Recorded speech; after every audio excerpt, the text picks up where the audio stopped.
Terima kasih Terberau. Saya nak jawab agak tawaduk sikitlah. Ringgit dan kekuatan ekonomi ini ada kekuatan dalaman, domestik dan juga ada juga pertimbangan global atau antarabangsa. Dan dalam hal ini keputusan Amerika Syarikat, Fed untuk naikkan faedah atau turun itu juga ada kesan. Itu saya tidak nafikan. Tetapi kalau kita lihat angka di Malaysia ini, kenaikan itu sangat meyakinkan, ya. Kerana seperti mana kita tahu, bukan saja kekuatan ringgit per se, kerana ringgit ini ada kaitan dengan confidence, keyakinan, ya.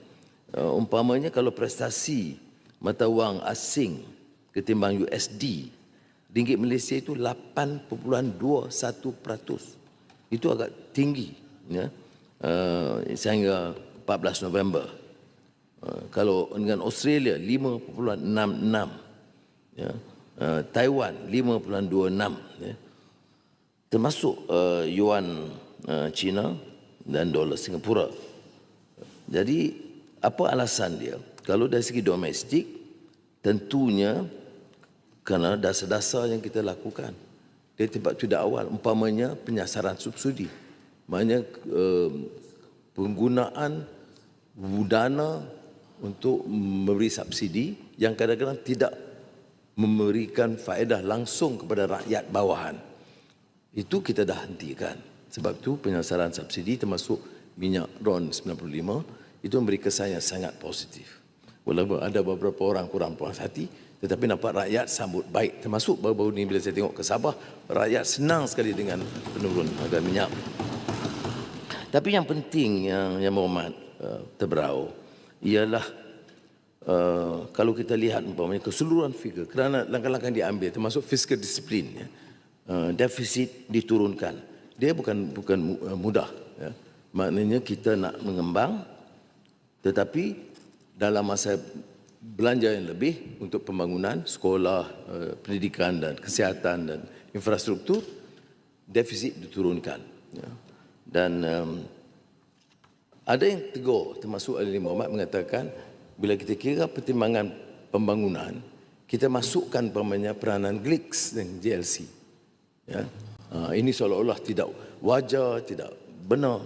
Sekarang ini apa yang kita lakukan, Tan Sri dan Pertua, menarik sebab kita mulakan masukkan kerana kalau program khazanah, dia ikut program rencana kita.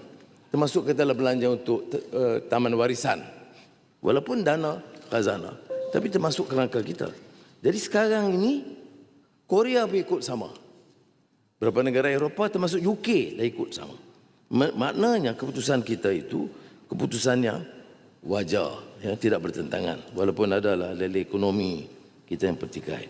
Satu angka yang sangat menarik, yang saya nak sebut di sini, Terberau, ya, iaitu defisit kita dulu ini memang jadi masalah, ya. Tetapi pada tahun 2025, angka suku ketiga, kita pertama kali dapat lebihan dan tidak lagi defisit setelah 14 tahun. Ya. Setelah 14 tahun defisit perkhidmatan, sekarang defisit dapat dilepaskan dan ada lebihan untuk perkhidmatan sahaja 0.7 bilion ringgit suku ketiga setelah 14 tahun. Ya. Ini kerana perancangan ekonomi kita.